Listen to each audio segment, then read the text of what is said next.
Hello, everyone, and welcome to another episode of Magic Occult Radio.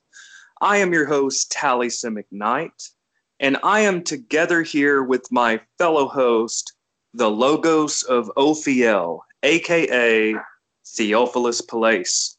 And today we are continuing our Planetary Magic series, and today we are getting into Mercury, how to work with Mercury, and basically how to put this together and start working magic in your life according to a classical magical perspective.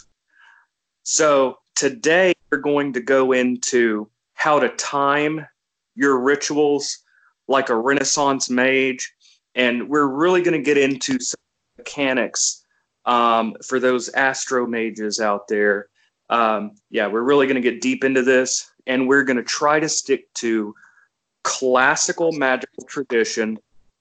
And any book that we reference, for the most part, is going to be before the 18th century. We're going to try to stick to the classical stuff from like 16th, 17th century. We're going to stick to the classical material on planetary magic, y'all.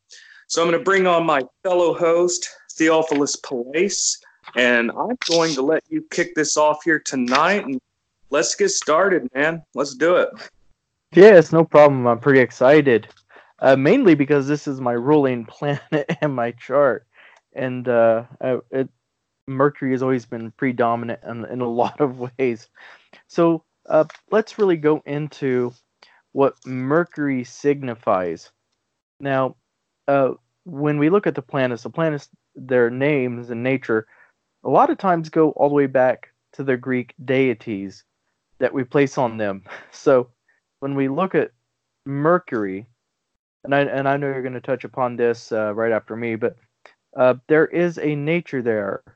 Now, sometimes there's either a lack of female or male qualities, and sometimes some people say that Mercury is actually a mixture of both, or hermaphrodite, which is really interesting. So sometimes it's a lack thereof, sometimes it's both parts, depending on what astrologer that you're reading, and I should clarify that. But when we talk about Mercury, Agrippa writes that looking at Mercury is a really good option. Now, we said earlier in the very first Moon Planetary Magic episode that the first thing you should check is the sun and the moon. Now, Agrippa writes additionally, outside of the Picatrix, that you should also optionally look at Mercury and see where it's at. There's been experiences to where Mercury's been retrograde, and both Taliesin and I were like, ooh, that's a really good time. I mean, a really terrible time for spirit communication, and that's quite essential here. So we need to go into the rulership of Mercury. The rulership of Mercury rules magic, communication, scholarship, memory, merchants, or any exchange of any information. And sometimes it even represents travel, even though I think that the moon is more associated with travel.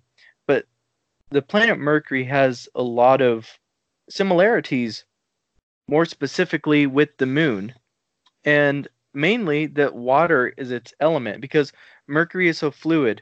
And just like the moon in a lot of ways, although this is a little more defined, Mercury is a mixture of all sorts of stuff. It's not necessarily one thing. It has its own identity. Its identity is mixed. But when we look at a planet like Jupiter or Aries, like Jupiter is about health, wealth, and prosperity. When we look at a planet like Mars, it's aggressive, conflict, and where we channel our energy. And so, but Mercury's a little bit different. This is intentionally a mixed planet. We see it in its gender. We see it in its nature. We see it in its tastes and its associations. So, just like the moon, how the moon takes on the identity, the Mercury kind of takes on that same thing. Now, there is some debate, depending on the astrologer that you read, that it is a benevolent planet. Other times, people say it's a neutral planet, and it takes in the identity of the of the thing around it as well. So that is my whole gig and the basic startup for Mercury. Awesome, man. Yeah, man, Mercury, man, it's always been one of my favorite planets to work with. So yeah, Mercury, he has a dual nature, essentially, and you can see this in the caduceus wand. Okay, the caduceus wand is the staff with the two serpents twined about it. Okay, so we see this dual nature. And in this dual nature, he can sometimes be seen as a benefic, other times a malefic, based on what is drawn around it. And you see a dual nature here, okay? It kind of goes into this idea of exchange. So what is education? And also, what is communication? We often say that Mercury rules communication. Communication is an exchange of information. Education is an exchange of ideas. Mercury is often said to rule merchants, and this is an exchange of goods and currency. Okay? Travel is a movement to and fro. So in general, we see the dual aspect of Mercury. You look at its metal, it is neither a solid nor liquid. Mercury. It's really interesting because Mercury rules the mutable signs, okay, of Gemini and Virgo. And the essence of mutability is to partake of the season in which it is in, such as Gemini in spring, but also acting as a type of doorway to the season which comes next, in this case, summer, okay, or in Virgo, the end of summer, and moving towards autumn in the northern hemisphere. The southern hemisphere would be spring. So again, we see this dual nature of Mercury. Mercury is about bringing things together, okay? Communication of ideas, things like that. So I would like to read from the Picatrix, Book 3, Chapter 6, on the nature of Mercury. Once again, we are trying to base everything on pre-modern sources, okay? Anything that we reference, for the most part, is going to be before the 18th century, okay? So we cite Agrippa from the 16th century. We cite William Lilly and his Christian astrology, and William Ramsay, his Astrologia Restaurata of the 17th century. And here, speaking about the nature of Mercury and classical astrological magic and spirit evocation, we are going to go into the Picatrix, which has been dated differently by different people. I would date it to around the 10th or 11th centuries of our common era. So this is a late medieval text. The Picatrix, which was a vast collection of Arabic learning, okay? So this is 10th or 11th century, something along like that. So the Picatrix, Book 3, Chapter 6 on Mercury. And this I am reading from the Christopher Warnock and John Michael Greer translation. There's another excellent translation by Dana Trell, which we actually did an interview with Dana Trell on his new translation. By the way, is that out yet? Do you know, Theophilos? Or are we still waiting for that to come out? Yeah, it's already out. Sweet. I need to get my copy, y'all. All right. So, the Picatrix, 10th or 11th century, something like that, Book 3, Chapter 6. It says, Mercury is changeable. permuting himself from one nature to another, and receives the nature of the other planets. That is, he is benefic with benefic planets and malefic with malefic ones. He signifies perception and the rational intellect, fine eloquence, powerful and profound understanding of things, good intelligence, good memory, good perception, and an agile mind apt to learn sciences. Those who labor in science and philosophy, understanding how things will happen, arithmeticians, geometers, astrologers, geomancers, magicians, augurs, scribes, grammarians, and smooth talkers. I like how I just threw in smooth talkers. Like I instantly got the picture of like a car salesman. I'm like, arithmeticians, geometers, grammarians, and car salesmen. Anyways, ready to understand the petitions of the wise, those who labor in science. Okay, on and on and on. It goes on into books and on and on and on. Judgments and reasoning people. The astute and deceptive. And this is where you get to the dual aspect of Mercury, okay? He rules merchants, but he also rules thieves. He rules communication, but he also rules liars and deceit. Trickster. So we see this dual aspect of Mercury here in the Peak of Tricks. It says, the astute and deceptive, those who contemplate wickedness in their minds and keep these thoughts hidden, liars and makers of false instruments, fearful of enemies, swift in all works, flitting from the things of one profession to those of another. Again, that's a dual aspect, busying himself with everything. Okay. Anyways, I think that's enough. So yeah, and then I'd also like to bring up the Key of Solomon here. We're looking at the Colorno family of the Key of Solomon.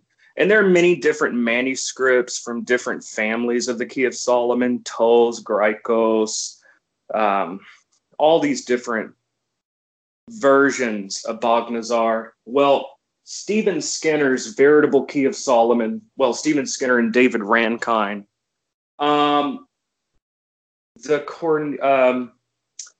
this is chapter 2 of the second version, the Colorno version. It says here, it's just very short, the hours and days of Mercury are appropriate for scientific projects, divination, eloquence, and also intelligence, swiftness in business matters, glamour, apparitions, and responses to questions about things that will come. Okay, so basically, and then it says you'll be able to work under the sign of Taurus. I'm not sure I would agree with that. I don't think, yeah. But anyways, affecting petty thefts, written documents, dishonesty, and all sorts of products. So in a nutshell, Mercury rules in exchange. We often say Mercury is communication, and I would say that that's its main thing is communication. And that's one thing the days and hour of Mercury and the Key of Solomon are good for spirit communication. So Mercury is communication, but really it's any kind of an exchange of goods, an exchange of currency, an exchange of, travel, any kind of a transfer from one thing to another. So, yeah, I mean, that's basically it. And I think that we should go into, yeah, man. So I think we should just do we've done this before. We have done this before, but I think we should do like a quick recap of just run through real quick the three worlds and how to basically you take ingredients and timing and you make a ritual. Just real quick, do you want to go into that? Or? Yeah, and then I'll go into the astrology. But when it comes down to Mercury, it's really important that we understand the mechanics of the three world, and we've already made several videos about it because we have to remember that in these three worlds, according to Agrippa, that there's the divine world, then there's the mathematical world, which is the world of the stars, and then there's the world of the physical, where we live, the elementary world. So astrology is really important here, and we're going to emphasize that, but we're going to start with the physical world.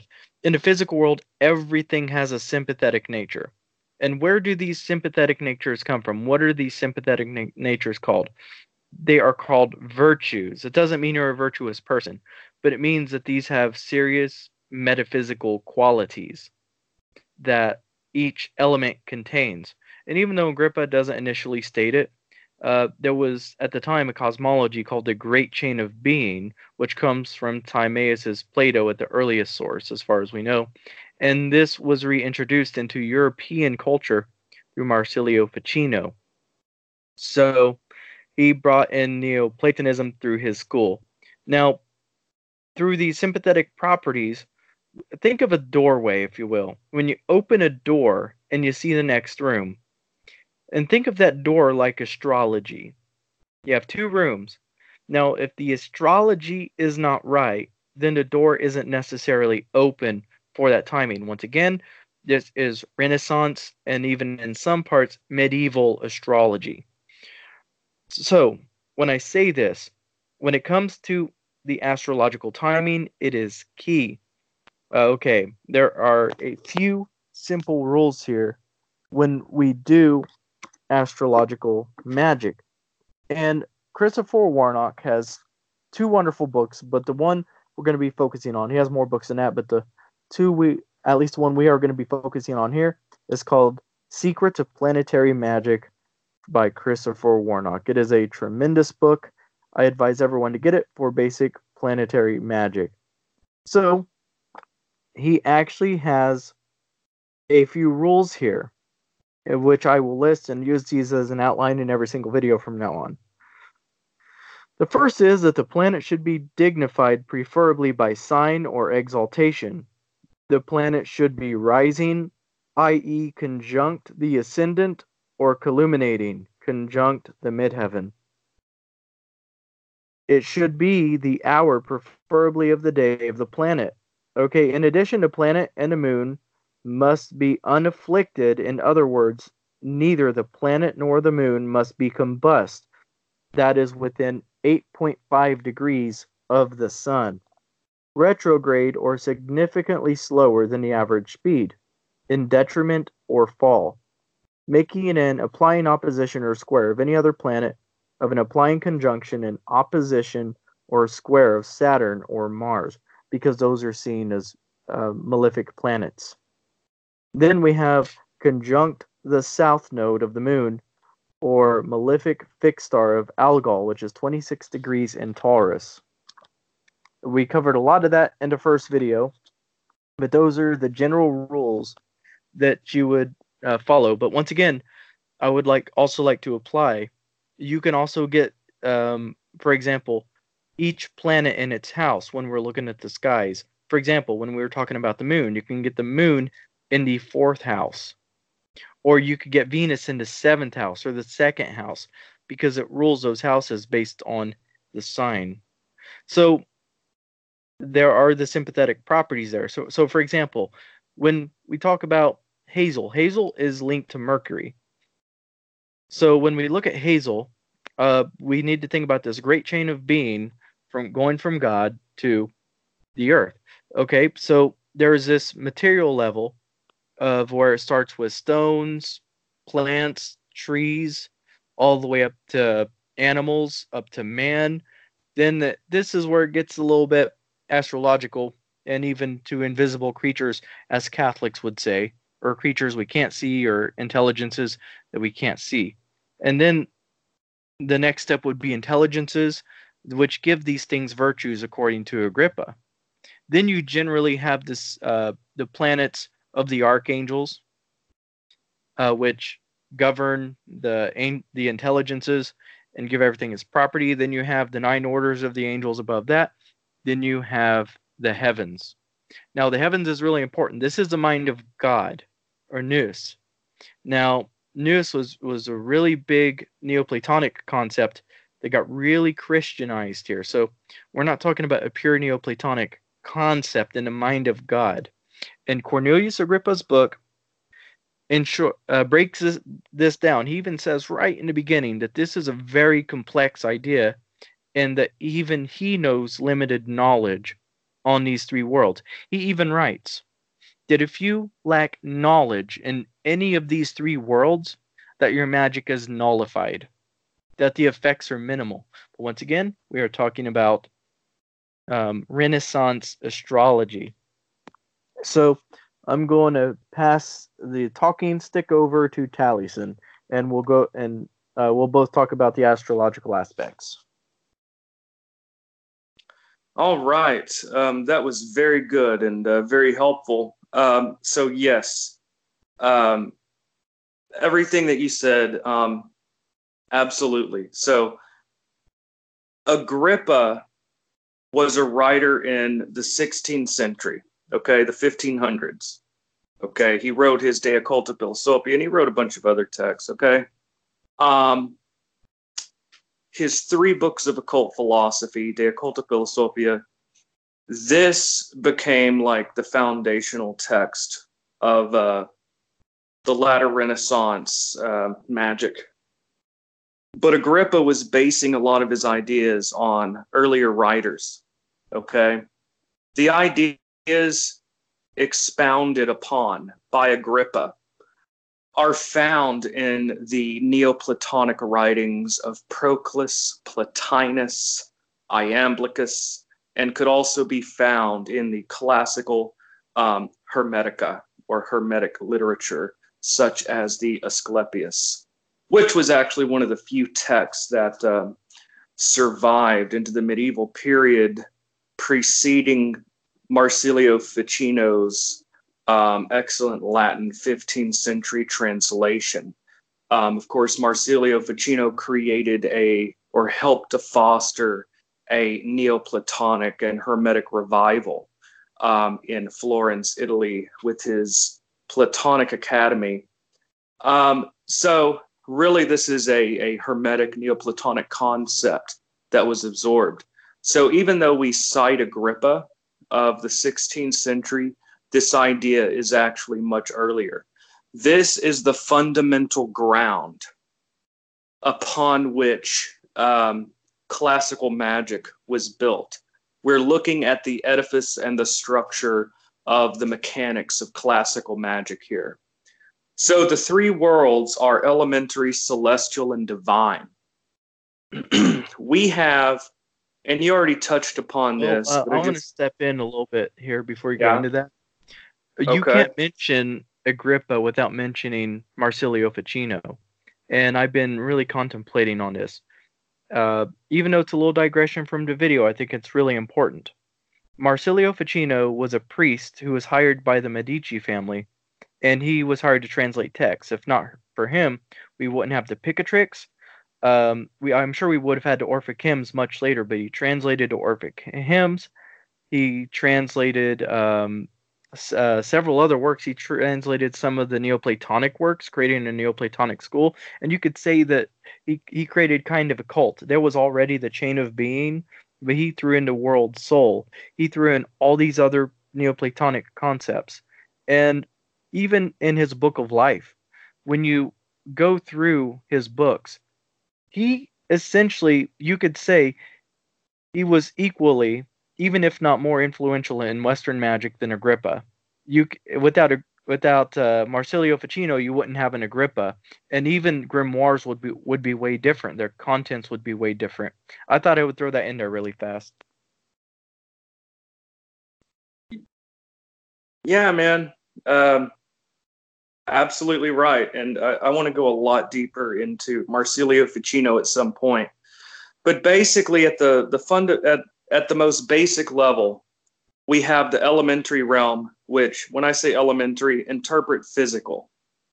Okay, which is another thing we can go into. We have the 4 elements of Empedocles and classical Greek philosophy: earth, air, fire, and water. And then we have the quintessence, which is like an intermediary substance in between the physical matter and the world soul, or anima mundi. But basically, we have the physical realm, okay?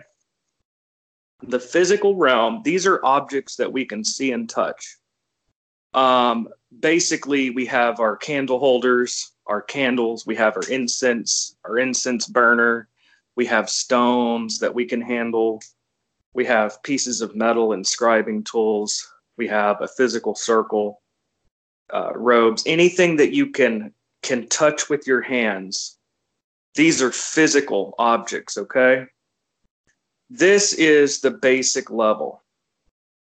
And by the way, I briefly mentioned the elementary realm.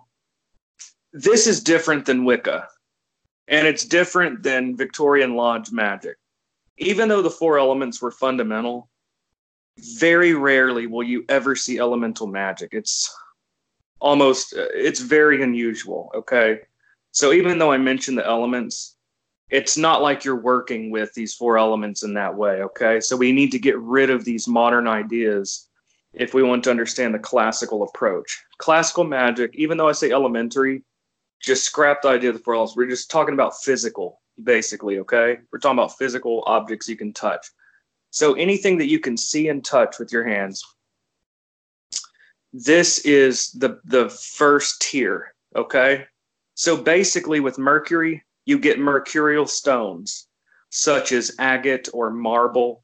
Agrippa says any multicolored stone. It's interesting because multicolored things are associated with Mercury. And some people have even interpreted the multicolored garment of Joseph as having reference to an alchemical allegory and the peacock's tail and all of that. But anyways, so anything that is multicolored is associated with Mercury. So you have your stones, you have your incense. I recommend mastic resin. Mastic resin is mentioned in the Key of Solomon. It's mentioned in Agrippa. Mastic resin, basically you have the colors of Mercury, the incense of Mercury, you have a stone of Mercury. So you make your ritual, everything matches Mercury.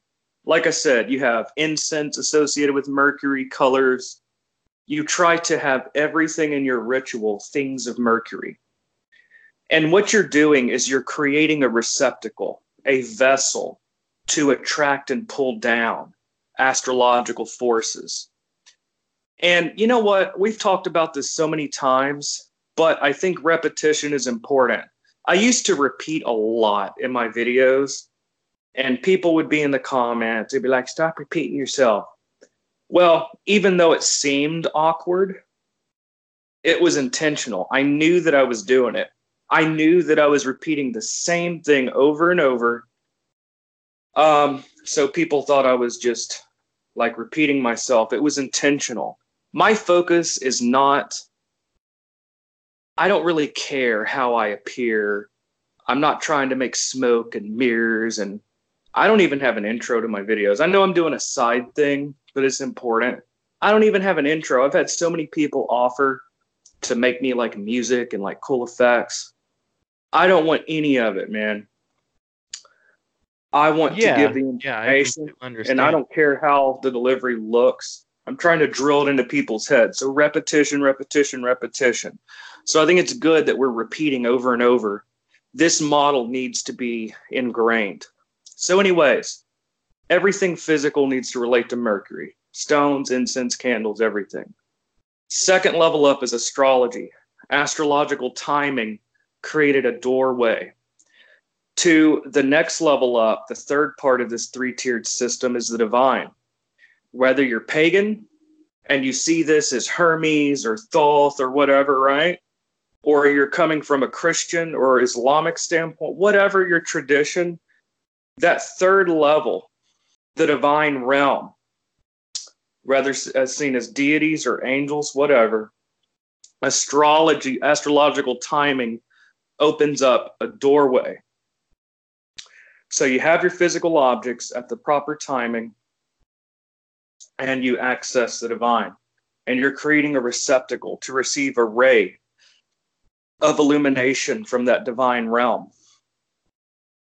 Now, in modern magic is this idea that ingredients don't matter, timing doesn't matter. These are just external things. Magic is within me. And it's how I feel and how I think. And it sounds like a really enlightened idea. I don't need tools. It's just all in me. That sounds very enlightened.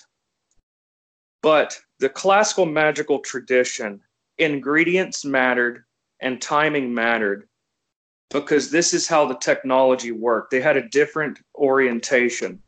Instead of being internally based or based on a psychological view of magic, they were looking at it, they truly believed that agate or marble or mastic, they believed there was a real correspondence between the items used in a ritual and the planet. And they believed that there was a real correspondence between astrological timing and results.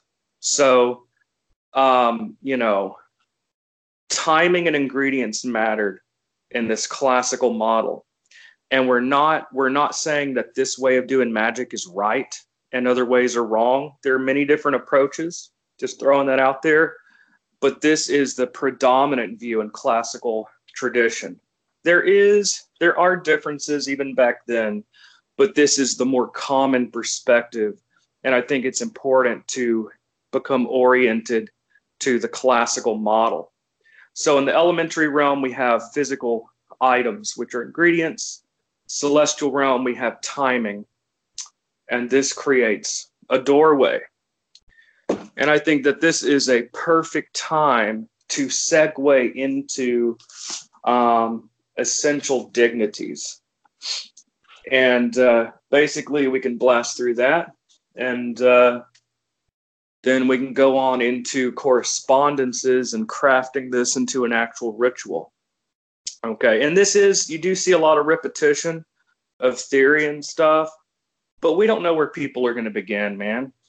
We can't say that everyone's going to start with the moon lesson and then move to Mercury. Like, people could be starting with this lesson. So I do think it's important that we at least touch on all the aspects.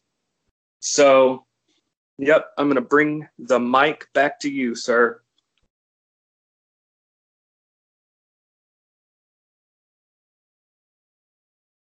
Sir, are you there? Theophilos? Okay, so I won't try to go through this too fast. I accidentally muted my mic. So it's okay. I figured it was something like that, man. Okay, so when we're going through this, each planet has a ruler, a detriment, an exaltation, and the fall. Now, the ruler is primarily the sign that it rules, obviously. So, for those of you who are Geminis and Virgos, good job. Mercury is your ruler. And then the detriment is in Sagittarius and Pisces, meaning it's the opposite of the ruler. That's pretty much where you don't want your Mercury. And then we have the exaltation. It means that it's similar. Another planet is similar to nature, or a sign is similar to it. So the exaltation of Mercury is once again in Virgo. And then we have the fall. Once again, it's a lot like detriment. It's opposite of the exaltation. And the fall is once again in Pisces. So this one is a little easier to remember. All right. So now we have terms. You might want a pen and paper for this because there's a lot. This comes from William Lilly. But keep in mind that Christopher Warnock, he doesn't necessarily agree with William Lilly on this, but he still posts it. And I think William Lilly was a hell of an astrologer. Okay, in Aries, the term is 15 degrees to 21 degrees. When Mercury is in Taurus, from 9 degrees to 15 degrees. In Gemini, from 1 degree to 7 degrees. In Cancer, from 14 degrees to 20 degrees. In Leo, from 7 degrees to 13 degrees. In Virgo, from 1 degree to 7 degrees. In Libra, from 20 degrees to 24 degrees. In Scorpio, from 22 degrees to 27 degrees. In Sagittarius, from 15 degrees to 20 degrees. In Capricorn, from 7 degrees to 12 degrees. In Aquarius, from 7 degrees to 12 degrees. In Pisces, from 15 degrees to 20 degrees. Now, when we go into the phases here, which is going to be the next part, we're talking about the how each sign is divided into 3 parts. These decans, they come from Egypt originally. So this is the time that it rules a part of the sign in general. Okay, now in Taurus, it is the first decan, 1 degree to 10 degrees. And keep in mind, I should have said this earlier, but each sign has 30 degrees in it. And then in Cancer, the second decan, which is 11 degrees to 20 degrees. In Virgo, from 21 degrees to 30 degrees. And from Sagittarius, from 1 degree to 10 degrees. In Aquarius, from 11 degrees to 20 degrees, which is the second decan. And then that's pretty much the main timing that you need. The better the timing that you have with these, it's almost like that doorway opening. But once again, like the rules I listed before, make sure that it's away from the malefics, make sure it's away from Algol, make sure it's away from the south node, and some basic rules like that. Make sure it's in the ruling sign, make sure it's in the ascendant or the midheaven for the most part. And keep it primarily out of cadence signs, I would say, unless it rules a cadence sign, as a general rule of thumb, as I've seen. So that is pretty much the astrological theory behind Mercury and when it is most powerful. And once again, in this video, we included the fall and the detriment as well, which I don't think we included in the last one. I forget. Yeah. So basically, the essential dignities shows how strong or weak a planet is in different parts of the zodiac. And this is very ancient. I believe it goes back like 2,000 years, basically, to Ptolemy's Tetrabiblos. So basically, Mercury, the best thing to do, the best thing for timing, is to try to get Mercury in Gemini or Virgo. That is the best timing. And of course, planetary hours, the hour of Mercury, planetary day if you can, but planetary hours are more important. So the hour of Mercury. But basically, if you can get Mercury in Gemini or Virgo, that is perfect, okay? Because Mercury rules Gemini and Virgo. And anytime you get a planet and something it rules, like Mars in Aries, okay? Or you try to get the moon in Cancer, the sun in Leo. Basically, anytime you get a planet in a zodiac sign that it rules, it gives it 5 points of dignity. It is really strong. Mercury rules Gemini and Virgo. So if you can get Mercury in Gemini or Virgo, that is fantastic. Okay? Now, Virgo is better because Virgo not only is the rulership of Mercury, it's also its exaltation. So that's a double whammy, y'all. You got Mercury and Virgo. That is excellent, okay? So Mercury and Gemini, that's good. 5 points of dignity. Mercury and Virgo is perfect. You've got 5 points of dignity from its rulership and 4 points of dignity from exaltation. So it's 9 points of essential dignity. So, and basically, the ancients, to show how strong or weak a planet was, to try to make it mathematical, they added like a point system.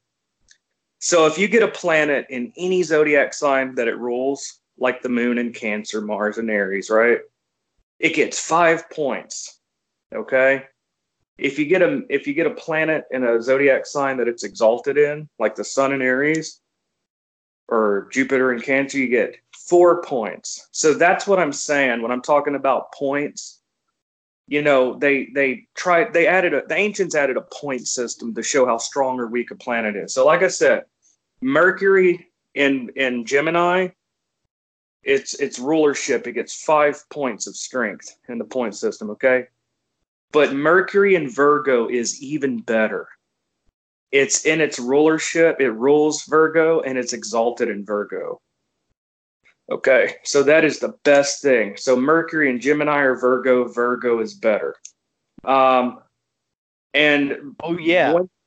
and the Also, next, bear in mind, before, I didn't mean to cut you off, but I need to add that it rules the Earth signs and in the nighttime too. So pretty much Virgo, Taurus, and Capricorn. I think that's really important to note as well. yeah, I think we're taking turns with the thing where we interrupt, because I did that a lot last time, and it was an accident. I did do it a lot. It was an accident, and now you're doing it to me. So, anyways, I'll stop doing it. And anyways, okay, proceeding, y'all. All right. So rulership, and it's okay because I did a lot. I did it so many times last time. I was like, oh my God. I had to call you and apologize. Remember that? I did. I privately called you. I'm like, man, I'm so sorry. I did that over and over and over. I was really bad last time. But anyways, and then triplicities. That's the thing that I think we left out. Triplicities, you get 3 points. And so basically Mercury rules air signs at night. So really, if you get Mercury in an air sign, which is air signs, Libra, Aquarius, or Gemini, you get that whether day or night is good, but really it'd be safer to do night because technically it's a nighttime triplicity. So technically, if you get Mercury in Gemini at nighttime, that is 8 points of essential dignity. I didn't even think about that because Gemini at night, you get 5 points for rulership and then 3 points for triplicity. So it's almost as good as Virgo. So any air sign at night, you get 3 points. Now, anything less than 3 points of dignity is not really worth messing with. But the terms and faces, that is something to add to it, And I think that that's what the Key of Solomon was referring to, try to get Mercury and Taurus. I think it was talking about the first decan 1 through 10 degrees of Taurus. But, dude, it's 1 point of dignity. Like I said, the ancients added a number system. 1 point of dignity, that's almost peregrine, which means no strength. So basically, Mercury in Gemini, especially at night, is good, and during the nighttime. And Mercury in Virgo is really good. Okay, so that is essential dignities. Beyond that, Mercury is made unfortunate. It's neutral, according to the Picatrix. Mercury is unfortunate if you get it into harsh aspects. That is square or opposite to Saturn and Mars. Really, I would avoid Saturn and Mars altogether with Mercury. I would do no aspects. And if you can get it into a trine or sextile aspect to Saturn or Venus, that's perfect. Or at least get no, not Saturn or Venus. I meant Jupiter or Venus. Try to get a trine or sextile with Jupiter or Venus. That's what I meant to say. Or at least get Jupiter or Venus on the ascendant or the midheaven. And really, if you can get Mercury on the ascendant or midheaven, then that is perfect. So hour of Mercury is in Gemini or Virgo. And if you can't do that, then you might want to look into the terms. It gets 2 points, and the faces, it gets 1 point. So yeah, if you can at least get it in between 15 and 21 degrees Aries, you get 2 points, or any air sign at night. So basically, I think anyone that wants to do astrological magic You just need to learn the essential dignities. Essential dignities. You can look it up. And yes, Christopher Warnock does go into a lot of this. And Christopher Warnock is really basing everything upon classical sources. So I think it's good to go to the classical sources themselves.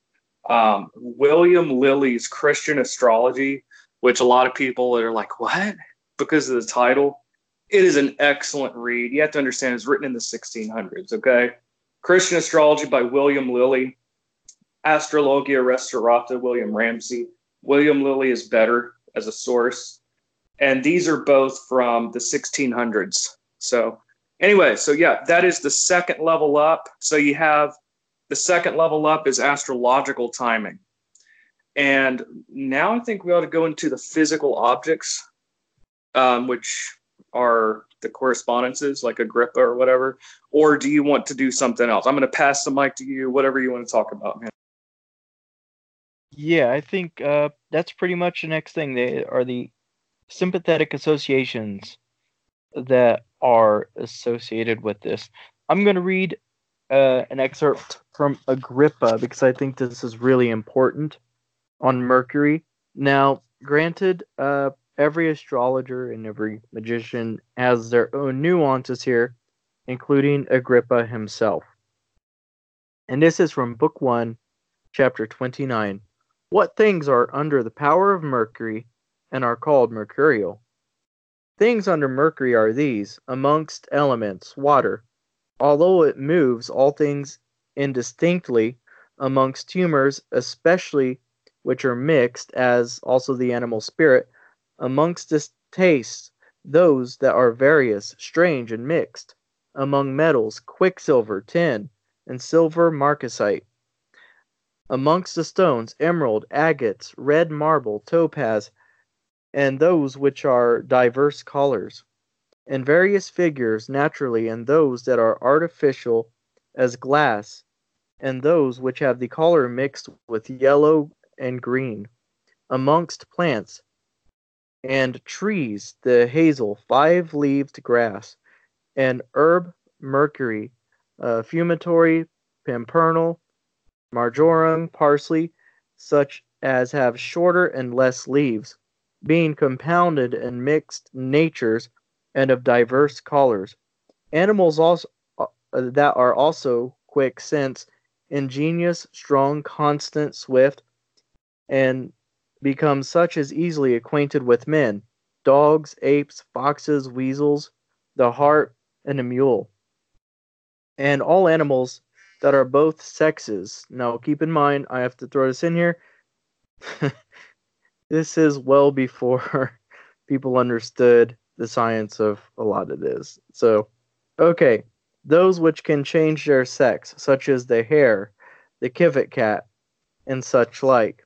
Amongst birds, those which are naturally witty, melodious, and inconstant, as the linnet, the nightingale, the blackbird, thrush, lark, and gnat sapper, and the bird calandra, the parrot, and the pea, I think that is, and the bird, the ibis, which is interesting because that's associated with those.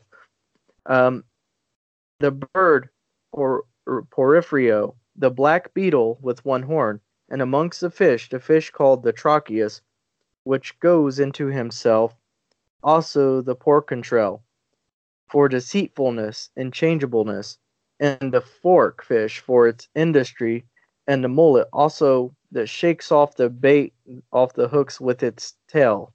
Okay, so I generally go by the Agrippa associations. Now, one of the metals he lists are tin, which is also the metal of Jupiter. So I think me and Clint agree here that odds are if you do want to work with Mercury, it's probably best to use some sort of green or yellow stone or something of a mixed color.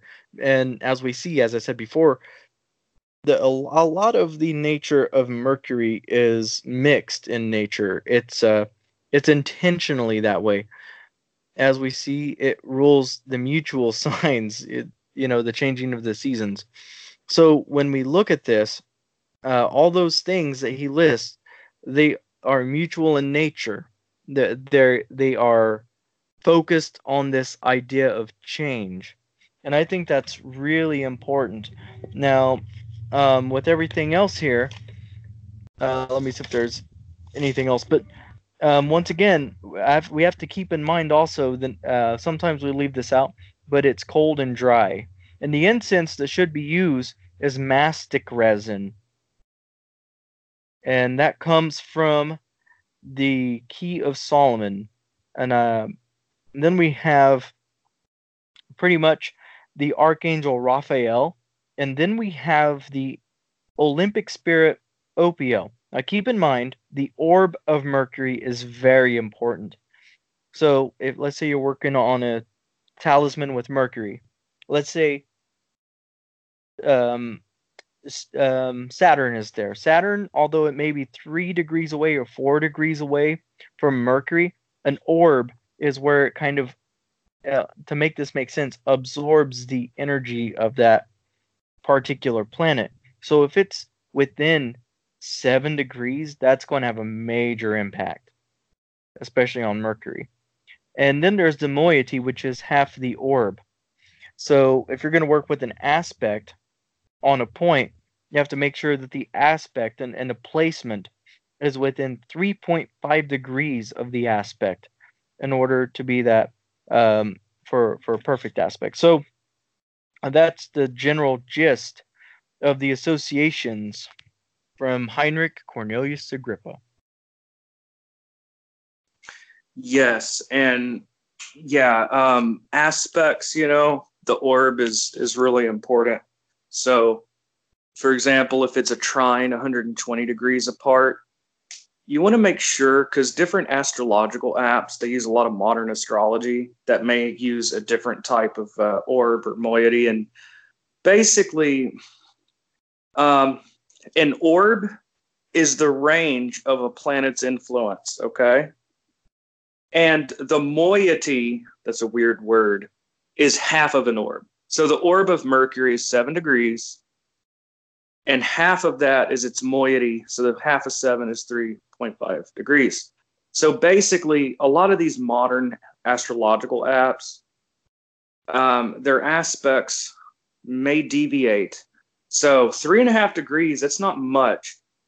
So say a square, 90 degrees, you get 3.5 degree leeway in aspects. So in order to be square, it needs to be between 93.5 degrees and 86.5 degrees on the other side. Or to be trine, it needs to be between 116.5 degrees and 123.5 degrees. So that's something to check with modern astrological software. I'm glad that you mentioned Agrippa. What I always encourage people to do is to get out flashcards or index cards. Go through Agrippa, and for each planet, write down all of the plants, stones, colors, all these things, or not colors, but animals, all those things that associate with a planet. So the correspondences are Agrippa's De Occulta Philosophia, or 3 books of occult philosophy. Book 1, chapters 23 through 29. So for those listeners out there, if you have Agrippa's 3 books of occult philosophy, you need to remember these chapters, okay? I'm going to repeat it again. It is Agrippa's 3 books of occult philosophy, Book 1, chapters 23 through 29. Book 1, chapters 23 through 29. So these lists, they go through the 7 planets and all of the stones, all of the things that are associated with that planet, okay? And I think it's good to make a plug here, man, because, dude, and none of this is sponsored. No one's like paying us to mention things, okay? We're mentioning things because we know they're good. Dude, this Donald Tyson brick to me is a pain because I pace around a lot when I study and it's just too heavy and bulky. Like, do we really need all these footnotes? So I am so relieved that Eric Purdue has his text coming out. I don't know how bulky it is. I haven't gotten it yet. Maybe it's bulky too. But you were showing me that you got Agrippa's 3 Books of Occult Philosophy, and it's way more slender. It's like without all these copious footnotes, right? Or using modern Pythagorean, like English stuff. Yeah, Tyson. yeah, pretty much. I actually got this the other day because my other 3 books of occult philosophy is in Florida, and once again, this is not a knock on Donald Tyson. I mean, No, good not on at him. all. Good job on him for trying to break this down and going through this. But at the end of the day, I mean, it's a brick. I would say it's like a 3-inch thick book, roughly. It's huge. I forget roughly, but it's thick. But this one that I have, I don't know if the pages are numbered. But this is only 302 pages. Yeah, 302 pages. It's smaller. It's handheld. I'll put the link up on this, and I'll give Taliesin a link for his video where you can order it on eBay. It's $23. I got it for an extra close to $3 or $4 shipping, which isn't bad. But considering that this is more handheld, you can carry it around. You can stick it in your backpack if you're going to work or you want to go to the library, study, go read a book at the park. It's really handy. It's just much more thinner. It has all 3 books, and at first it doesn't look like it. There's a late 19th century edition of this with commentary, and it's about the same number of pages, 300 pages roughly, and it's just book 1, but the text is bigger, the font is bigger. The only thing with this book is if you need big text, this book probably isn't for you. Because they had to lower the print, but it's not too terribly small either. But there's another commentary here that is really good, and it's edited by Willis F. Whitehead in 1898. And this was before the Donald Tyson version. And he brings a very interesting view. You know, he got picked on at school with a name like Whitehead. Yeah, I know. Poor guy, but and then there's Eric Purdue, man. I'm pretty excited. It's a new because everyone uses the James Freak English translation, which is like what was it, like 17th century or something. Yeah. It was basically an English translation, the James Freak. So it's good to get a new English translation by Eric Purdue, and it is. Man. It'll be the first time in I think 600 or 700 years, maybe 400 years. I forget. A couple hundred years, or even a few hundred years before we had a translation. I don't know when James Freak translated it, but I would say close to 500 years. You know, when we're finally getting a fresh modern translation. Yeah, it's about time. So yeah, putting this all together, basically, okay, these are the mechanics of magic. Okay, so what do? Get some mastic resin for your incense. Mastic resin. Like, this is a very ancient incense. Mastic resin is mentioned in a lot of grimoires. Mastic resin is a good thing associated with Mercury. So that's a Mercury incense, okay? And the thing about incense, when you burn incense, you're imbuing the atmosphere with the correspondence or energies of the planet, okay? That's why lots of incense is really good in spirit evocation and spirit communication, okay? That's why in the almadel, you know, the incense comes through the holes of the wax almadel and all of that. Incense is very important and imbues the atmosphere with the I'd say that fire and incense, fire, I mean a candle, okay? Agrippa says to never do a ceremony without a sacred fire. So in other words, candles and incense are like fundamental parts of this, having this. So mastic resin, I would recommend having a circle marked on the ground. So mastic resin as your incense, any kind of multicolored stone, red marble is mentioned, any kind of marble. Agate is really good. Agate is often used to make like the marbles, like kids used to play marbles like back in the day, I guess, because it's multicolored. It's awesome. There's all these swirls of colors. So agate, silver marcasite, and topaz. Topaz is expensive, but topaz is absolutely freaking beautiful. If you can afford like a topaz ring or something to make a talisman, that's awesome. Use a Dremel or something to carve the symbols. The first time I carved symbols into a stone, I was doing the protective bloodstone amulet it's in De Secretis, published by Peterson. It was saved from the Italian Inquisition. It was found in the third or universal treatise family of the Key of Solomon. Basically, I took a little Dremel, and yeah, man, it's really easy to actually carve symbols into stone. It's really easy, get a little Dremel or something. Dremels aren't expensive. It's got like the little turning tip. It's like a little drill, basically, and you can like draw like a pin. But anyways, silver marcasite, agate, topaz, if you can afford it, any kind of multicolored stone. Here's the thing. Usually metals are really good for talismans with a planet, like silver, or at least sterling silver. You can get it real cheap on eBay for the moon, or tin for Jupiter.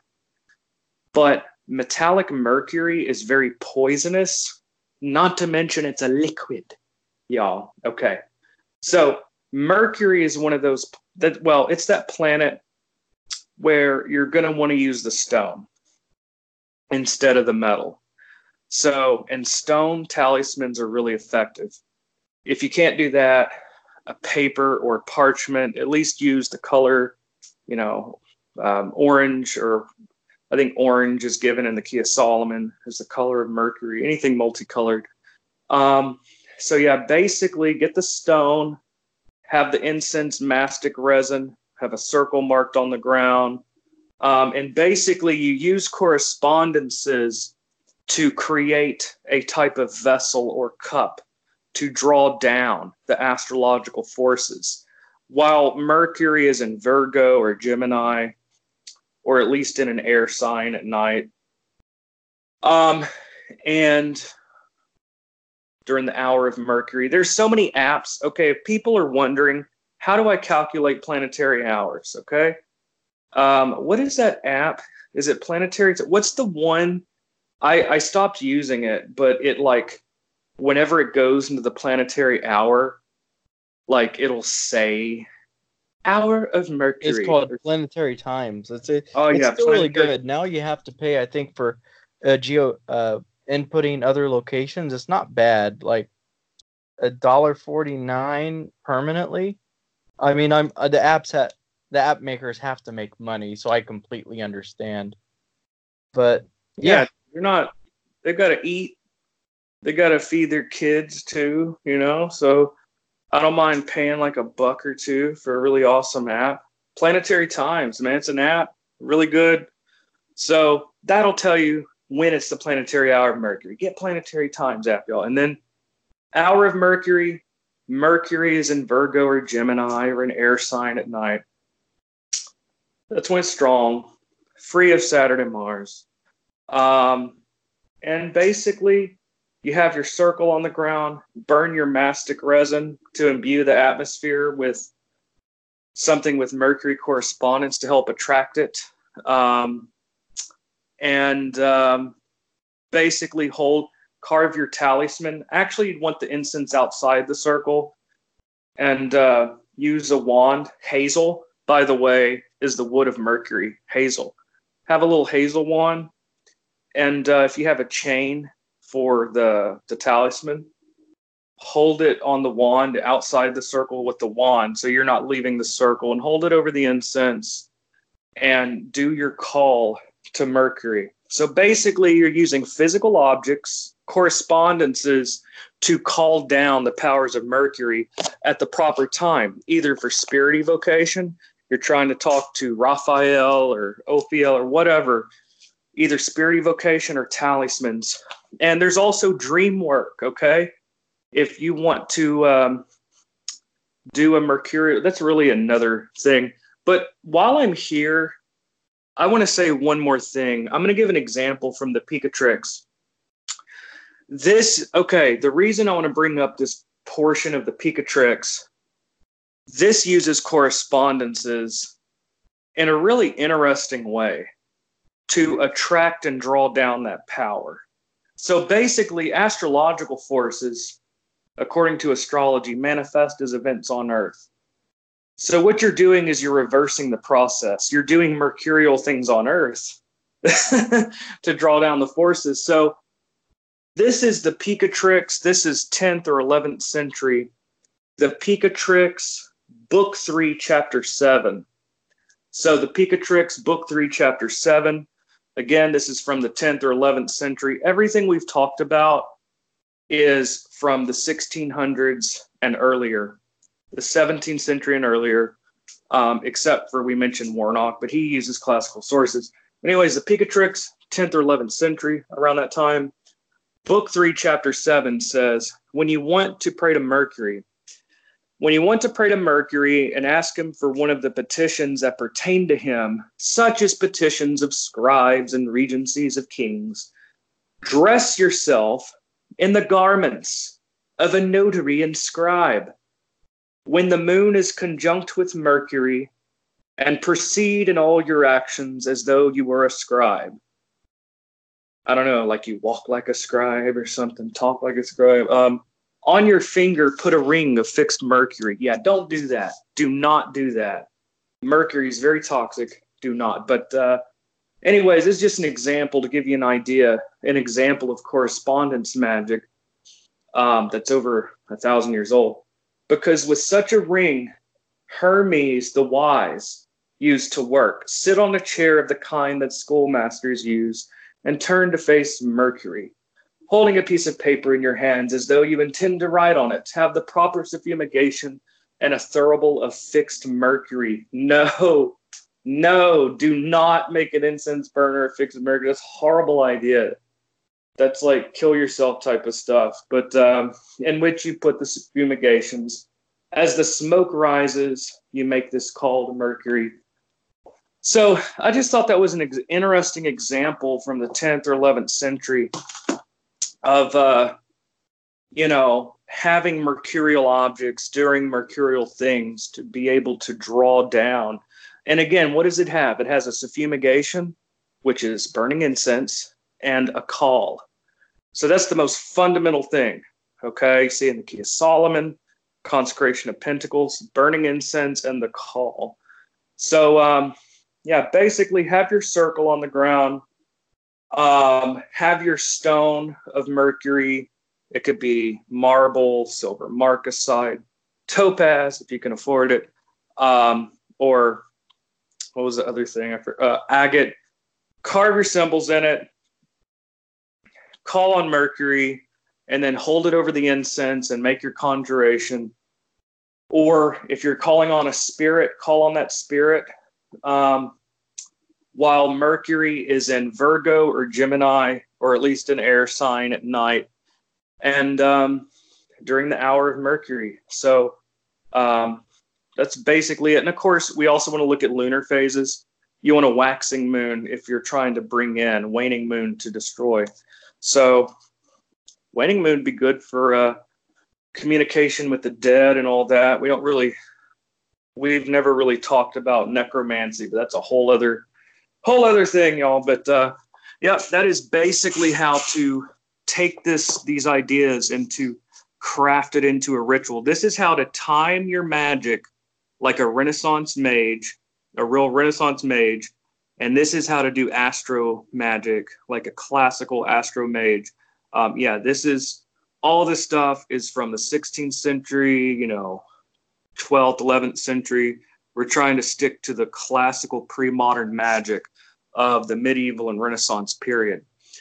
So, that's all I have to say about that. So, And I think it's really important that we emphasize this in almost each and every video, that in order to work with these planets and these spirits, and we always repeat that this cosmology is a universe teeming with intelligent spirits, with intelligent life, visible and invisible, such as animals are intelligent, such as spirits, they're intelligent. You can't see them. The corporal and incorporeal, the visible and invisible. I should say about this too, that when we are looking at this, we should bear in mind a couple things. When we're talking about Renaissance magic, we're talking about primarily two kinds of magic: talismanic magic and spirit communication, whether it be an angel, whether some people work with demons, intelligences, whatever the case may be. So it's really important to realize that. And the idea is to develop a relationship with these planets. The more that you learn their nature, the more that you learn their virtues. Agrippa goes really deep into this about learning the mysterious nature of these planets through their virtues. And this was treated like a scientific art. Now, without realizing it, I've always worked with Mercury for a really long time. I actually was doing it for, I think, 8 or 9 years. I just didn't acknowledge it in that regard. There was an incident when I was in Florida. It was the waxing moon. I would never forget. It was the day or two I was traveling pretty much around the country because I had a job to where I could travel at the time, go anywhere that I wanted to go. So I stayed with one of my friends for like 2 weeks. But it was a hell of a time. And they lived in Daytona, just not too far from the beach. It was 2 or 3 days after the full moon. 2 or 3 days before the full moon. And there was always two primary angels that I worked with. There was the natal angel of that day. When I say natal angel, I would more or less say an event angel. That's for another video. So I would go through their astrology, I would draw up the name, and then I would work within the hour and call it angel. And I needed some money at that time, and I went to the beach, which was interesting. Mercury is very watery like the moon, and I didn't realize that association until much later. So I was going through the Book of Obermelin, and this is an example. And I got the square, and just to go a little bit into magic squares, it's for another video, but long story short. You did accomplish the Obermelin first, right? Yes. You did the Obermelin. Yes. Yeah, and that's important. Finish the grimoire. I should state that. But a little tip about the magic square. I read in the Book of Obermelin to where Abraham von Worms saw that these squares had powers. One made a tree wither away. He learned this art in Greece. So the magic squares are organized. For example, the moon is a 9 by 9. Why is it 9? Because it's the Yesod. Why is Mercury an 8 by 8? Because it's in the 8 Sephiroth. Why is Venus a 7 by 7? Because it's in the 7, And I want to say one thing, and I know I said I wouldn't. I know I said I wouldn't interrupt, but I think this is so important. Before anyone says, "Well, that's lodge magic," nope, that is right there in Agrippa. Yep. Agrippa, the Hermetic Order of the Golden Dawn, and all these lodge magicians, they took it from Agrippa when they said, "This is Yesod, this is this." So yeah, the moon is a square of 9 because of Yesod and all lunary things. That's all found in Agrippa. I just wanted to say that and you actually did the Obermelin. Mm-hmm. So I think that's really, you actually obtained the Holy Guardian Angel through Obermelin. So yeah. I would not recommend anyone try doing the magic squares without completing the grimoire, because the squares are basically calling on demons. And yeah, I Yeah. think that before anyone tries to pull out magic, I had this girl message me one time. We need to make a distinguishment really fast. Yeah, When we say magic squares, there are two kinds. There are the kinds in Agrippa, then there are the kinds in the Book of Abramelin. yes, I mean specifically Yes. the Abramelin squares. Yes. Agrippa squares are fine, but I had this girl message me one time. Spirits were messing with her fucking hardcore, man, and she was working with the Abramelin squares without doing the system. Yeah, totally different from Agrippa. Anyways, I'm interrupting, and so anyways, go ahead. Ooh, yeah, you're absolutely right. You have to be really careful because when you're looking at these names, especially once you go to the back of the Book of Abramelin, there's actually a list. It's pretty much a demonology list, a list of spirits that you summon, and you have to conquer those demons. But that's a little off the subject. But yeah, don't do that book without doing the ceremony. Now, obviously, I'd change the dietary stuff, but that's a whole other video. But um, yeah, just warning, don't use those squares. When I talk about a magic square, I'm talking about the numerological squares, and actually the oldest ones go back to China. But in the square of Mercury, though, what's really interesting here in the square of Mercury is I put this in the sand, and I put it when the tide was low, and I did the 8 by 8 square, and I got the Hebrew, and I put the name of that angel of that day and of that specific hour and everything. Now there's a science to this on how to draw the name of a natal or an event spirit at that time. And I did it within the hour of Mercury. I needed some cash a little bit. And within the next day, one of my clients hit me up after that, and yeah, I got what I needed, and I actually think I got an iPhone the next day. But out of And that, what were you doing? Like, what was your job? You said you traveled around. Were you doing readings for people, basically? yeah, yeah, I Fashion. was doing tarot. I was pretty much I like a gypsy for a while. I think it's so funny when people say you can't make money doing magic, and it's like you know that because that's what you do is your profession is I mean you're a diviner basically, so that's pretty cool. Yeah, I've made my living doing that for since 2010, actually. Oh, that a really long time. A little bit off topic, but I'll kind of end it here because we're digressing. But I'll go a little bit off topic. Like, so people say you can't be a professional magician. It's like I've and this isn't bragging, and I want to make that clear because it's so interesting. Because you actually can. Now, I started way back in 2010, and this is when I really got deep into it. I went by, and I've always stuck by the traditional tarot associations from the Golden Dawn, and I think they were ingenious for applying the astrology in there, the classical astrology.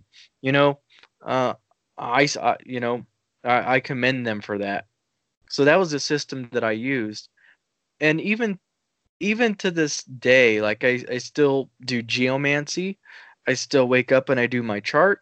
As well as many of you know, I'm an ordained priest, and and I'm self-employed. I mean, most of my life is living like a Renaissance magician. Most of my life, and a Renaissance priest.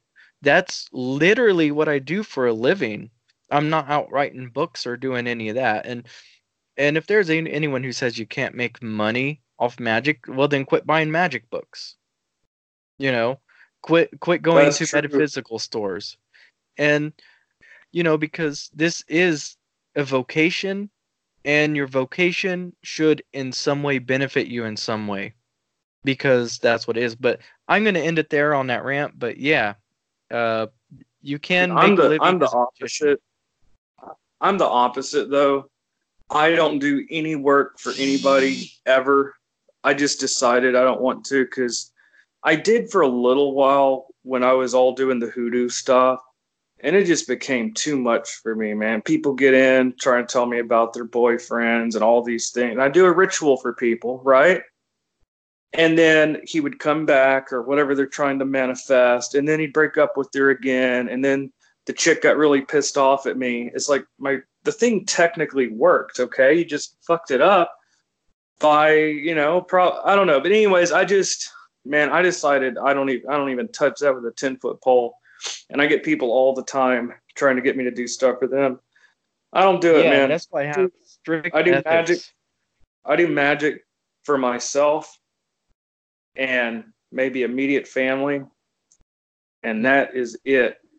And honestly, I don't even do a whole lot of like practical manifesting. My main focus is trying to look behind the curtain to try to see how all this works. So my main thing is calling up spirits and trying to get the secrets, trying to understand how everything works, basically, Yeah, But same here. Yeah. And I'm, and this is important. I think that when we do this, and I think we have to point this out. This is a part of Mercury, and with what I'm saying, Mercury rules my chart. I don't think it's any surprise I can do this all, So, once again, when I go into this, when it comes to this, there's materialism. I'm far from a materialist, and I think materialism. I think we need things to live. I think that's really important. But my main focus isn't materialism. I think it's really important to focus on the spiritual, and I think that when we focus on God, when we focus on uniting with God, everything that's physical perishes. It goes. It's temporary. Even in a way, for example, me and Taliesin were friends, but he can go tomorrow. I can go tomorrow. Even you, the listener, can go tomorrow. So there's mysteries behind this, and especially when me and Taliesin go into this, we're treating this like a science. We're treating this like an art created by God, just like Agrippa did. That's really important. And to understand this, like he said. So I think we digress a little bit, but once again, this is all very mercurial. We're exchanging information. We're talking about the idea of merchantry. We're talking about the idea of communication and magic in this video. So this is all technically really relevant.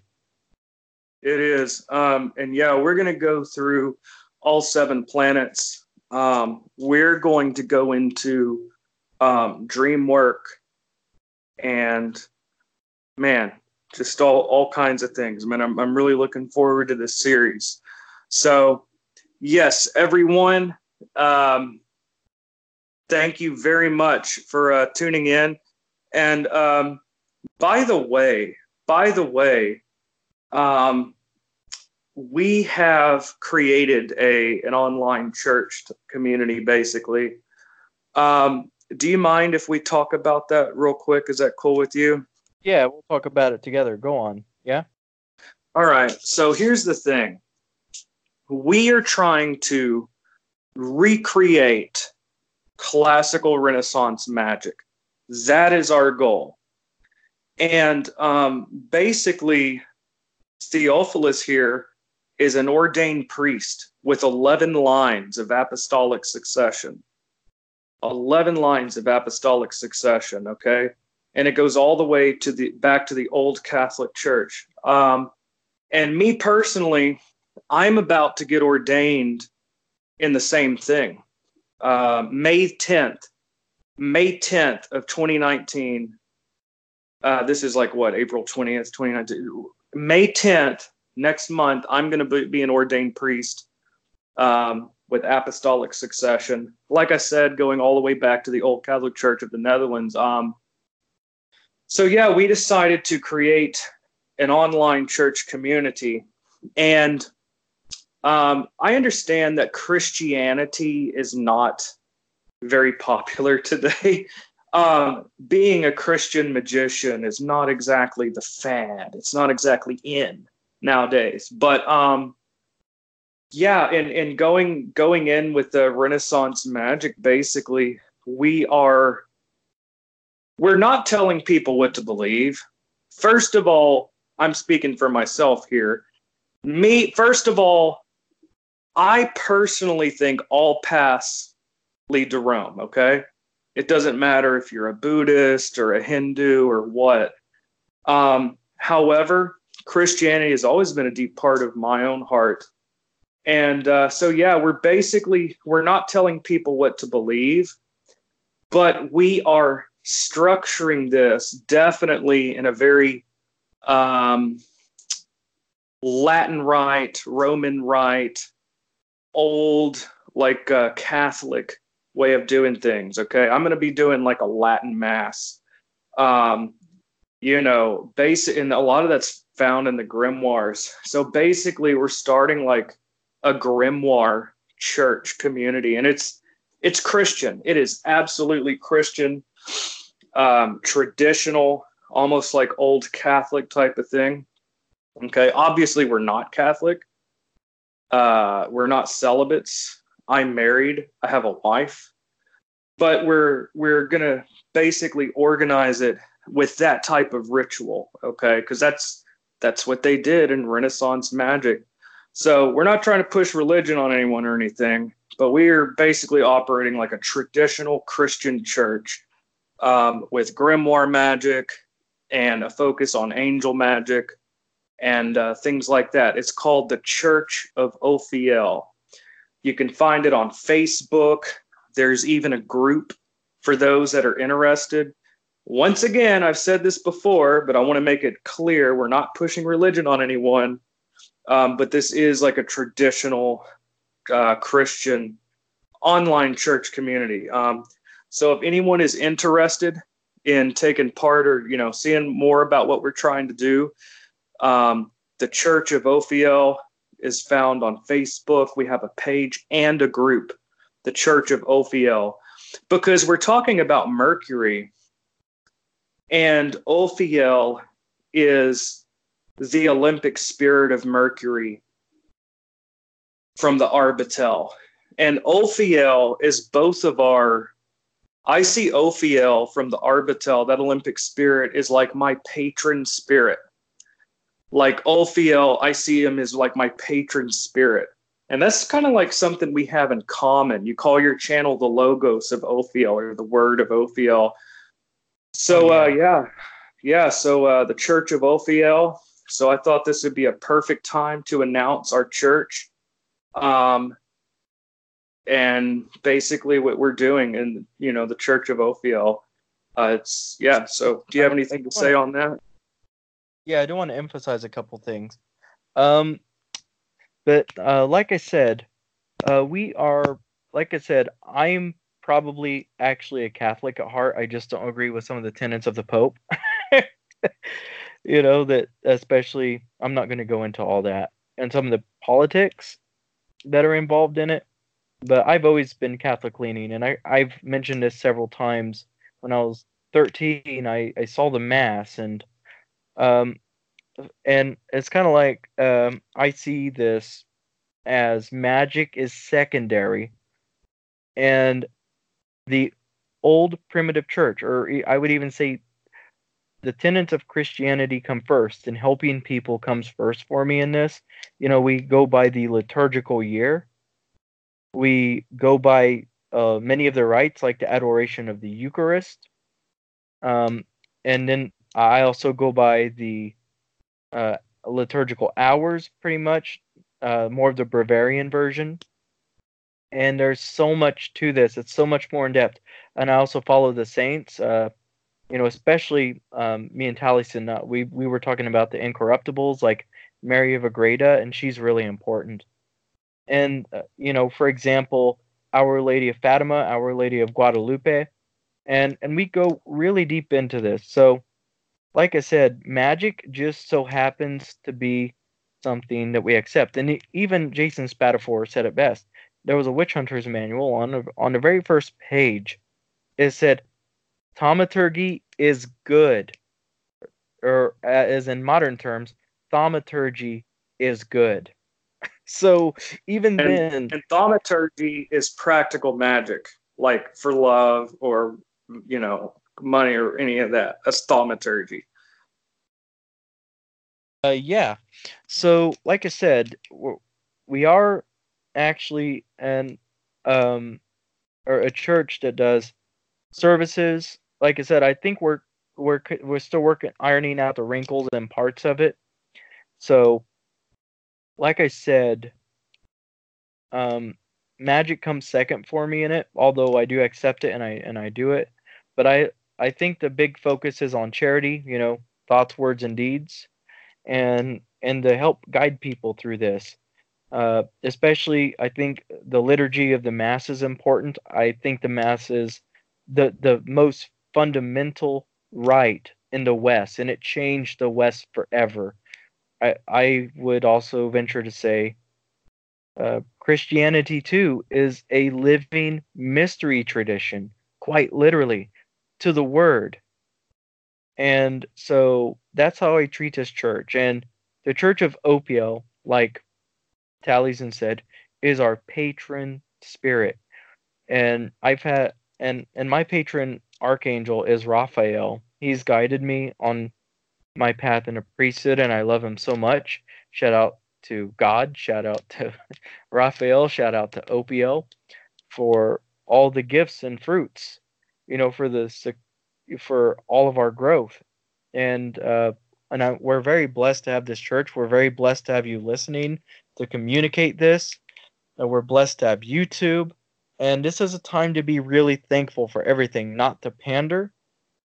But, if it wasn't for the internet, once again, Ophiel, Raphael, Mercury, if it wasn't for you guys listening, once again, listening is still communication, then we wouldn't be here right now. And once again, we're just very thankful that we have the opportunity to do this. And I'm very thankful that all of you give me the opportunity to actually be a magician, like not just role playing, not just an armchair, but I actually get to live as a priest and a magician, and I'm very, very thankful. And I couldn't ask a better life, and none of this could be done without you guys. Absolutely. Yeah. And I just thought that was really good to go into because we're covering Mercury associated with Raphael.